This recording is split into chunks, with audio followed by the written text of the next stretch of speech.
You think doomscrolling is just mindlessly swiping on short videos at 2 in the morning. But there is a new, much more dangerous type of doomscrolling, one that society actively applauds. You do not reach for a bottle. You do not gamble your life savings in a casino.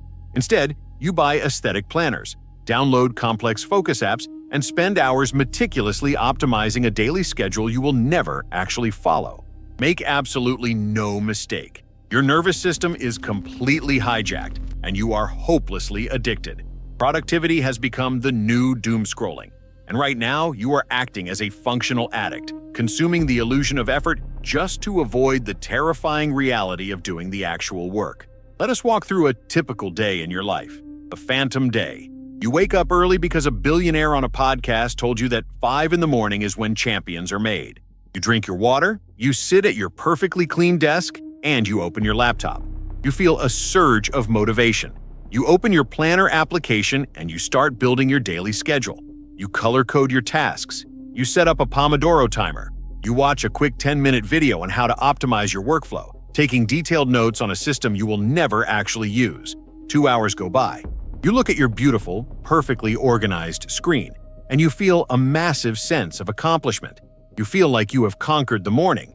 But look closely at what just happened. What did you actually produce? What needle did you move? Who did you help? What did you build? What tangible value did you extract from your mind and put into the real world? The answer is nothing. Absolutely nothing. You spent 2 hours preparing to work, and your brain rewarded you as if you had just built an empire. This is the anatomy of fake dopamine, and it is the greatest psychological trap of our generation. When you scroll through short-form videos for 3 hours, you feel guilty. You know you are wasting your life, and that guilt eventually forces you to stop. But the productivity trap is entirely different. The productivity trap wears a suit and tie. When you spend 3 hours organizing your life, reading quotes about discipline, and watching videos about how to stop procrastinating, your brain releases the exact same dopamine hit as if you had actually completed a difficult task. The neurochemical reward system cannot tell the difference between planning to do something great and actually doing it, and the algorithm knows this. The engineers behind these platforms understand that if they can keep you trapped in the preparation phase, if they can feed you an endless stream of optimization hacks, you will stay on their platform forever. You become a professional preparer, a high-functioning procrastinator. You are spinning the wheels of a stationary bike at maximum speed, sweating, exhausted, completely convinced you are winning the race, while the rest of the world effortlessly walks right past you. You are terrified of the actual work. That is the dark secret you do not want to admit. You do not buy planners because you are disorganized. You buy planners because the act of planning temporarily relieves the massive anxiety of having to face the blank page, blank screen, the cold, unglamorous reality of sitting in a quiet room and doing the hard, boring, frustrating work that actually changes your life. It is so much easier to watch a video about a new morning routine than it is to sit in silence and wrestle with your own incompetence until you get better. You have replaced execution with education, and you are slowly educating yourself into absolute failure. Every time you tweak your digital calendar, every time you search for the perfect note-taking app, you are feeding the exact same neural pathways as the teenager mindlessly swiping on social media. You are chasing the micro-hit of novelty. You are fleeing from friction. You tell yourself that tomorrow, once your system is finally perfect, you will execute. But tomorrow never comes, because the system is never perfect. The algorithm will always serve you one more video, one more hack, one more tool that you simply must implement before you can start. And before you know it, a year has passed. 5 years have passed. You have consumed a library of knowledge on how to be productive, yet your bank account, your career, and your life have remained exactly the same. You are standing on the edge of a cliff, admiring the map, while your life slowly burns to the ground behind you. But there is a way out.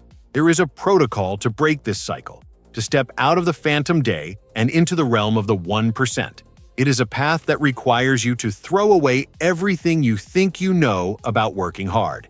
It is a method so brutally simple and yet so deeply uncomfortable that 99% of the people watching this video will lack the stomach to actually do it.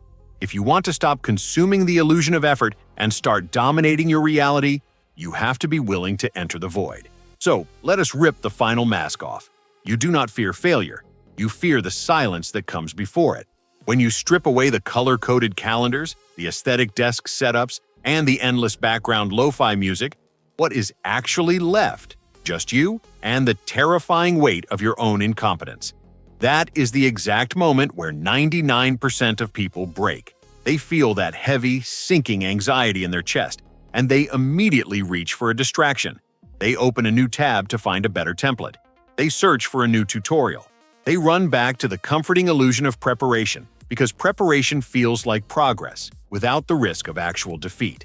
But I am telling you right now that anxiety you are running from is the exact crucible where true power is forged.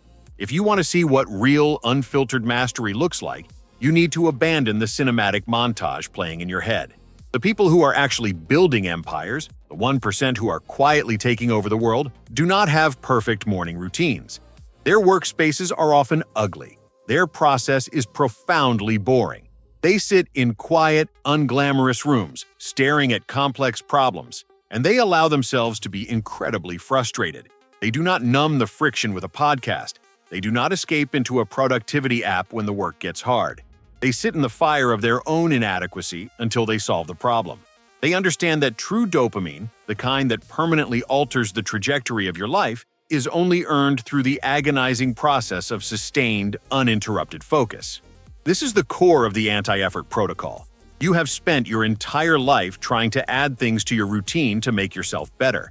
You added habits, you added tools, you added digital systems. You need to brutally subtract. The path to sovereignty is not about doing more. It is about violently rejecting the noise. You must uninstall the complex tracking applications. You must stop watching videos about how to build the perfect life. You must embrace the profound boredom of a singular task.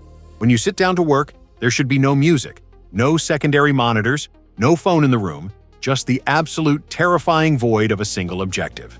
You are going to train your nervous system to understand that the screen is not a pacifier for your anxiety, but a cold, heavy tool of extraction.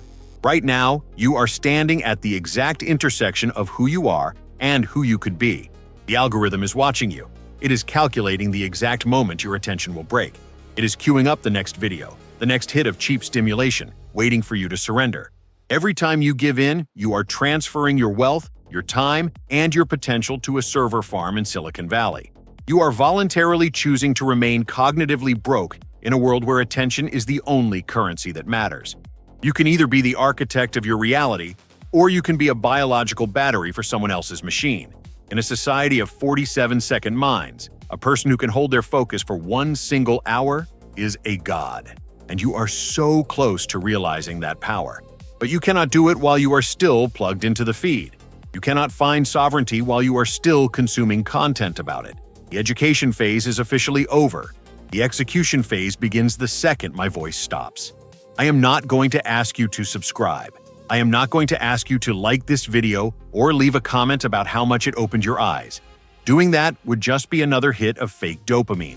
Another excuse to stay on this platform for another 5 minutes. I want you to do the one thing that actually terrifies you. I want you to close this tab. I want you to shut down the machine. Step into the silence. Go.